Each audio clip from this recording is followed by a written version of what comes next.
But Keith, I seen you a documentary about Frank Matthews. That's how I know about I this watched stuff. that. Oh, you did watch it? Yeah. What did you think about it? What did you think about it? So you guys, I sent Keith a documentary on Frank Matthews. It's not known if he escaped. Well, he escaped somewhere, but it's not even known if he's dead, right? It's not even known if he's dead or alive. But how much money was he getting? He was getting a lot of money. So let me explain, you guys. A pure kilo of heroin. You could take a pure kilo of heroin and you could cut it.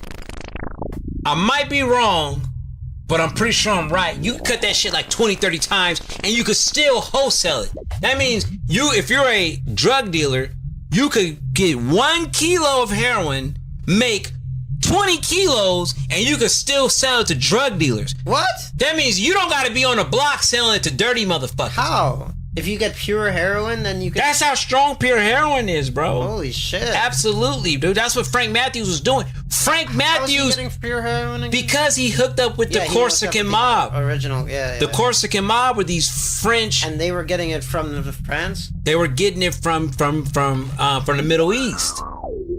Okay? But they were bringing it down to the South America.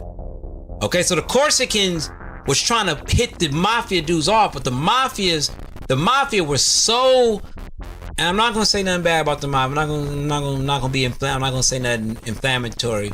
But the head mafia guys they go to the Corsicans. They say we can only get 50 keys. I'm talking about this the whole Eastern Seaboard. This the 5 families. We can only get 50 keys because what their hustle was. This is how dirty the mafia was. What their hustle was, they were in with the cops. A lot of the Cosa Nostra guys had family members that were cops. They would rob the black drug dealers and take their drugs and resell it to them. That's what they were doing. Okay, that's how strong heroin is. Okay, so actually they cut it up and they sell it back to them. So if you have no plug, you will have to.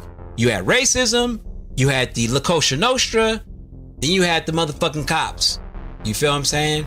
So Frank Matthews, let's go back to the Corsicans trying to give the La Cosa Nostra kilos. They couldn't handle it because heroin's a very dirty game. If you don't have wholesale drug dealers that you know that you can sell to, you got to sell it to drug addicts, and it's hard as fuck to do that. You damn near got to do it. Imagine having to deal with heroin addicts. Yeah, exactly. No offense if you are a heroin addict. Oh, if you are a literal junkie. Yeah. Not a digital asset junkie. So what Keith says, just imagine dealing with heroin addicts. In Detroit, they had a crew called the Young Boys Incorporated, and they were teenagers, and they dealt with the street with the heroin addicts. But anyways, let me go back to Frank Matthews, right? So asleep at your apartment. Oh my gosh. So the Corsicans try to hit the La Cosa Nostra off with 50, 100 keys, but they was like, that's too much. Just give me 50. We can do 50 a month. If you're a drug dealer, if you have pounds and pounds of dope, you want people that can sell as much dope as possible. Frank Matthews said, I could take 300 keys myself. He could take quadruple what the mafia was taking. One guy. One fucking guy, Keith. And then one guy. So he was taking 300 keys. He was making it 6,000 keys. Yeah, dude. And then he was selling the 6,000 keys. Yeah, dude. He was selling it to people, to other street dealers. Yes, other street dealers. He had a whole connection it was street dealers on that documentary. It was street dealers that owed him money. And he came to town and he forget that they owed him $800,000. Hey, man, I got $800,000. This is in the 70s.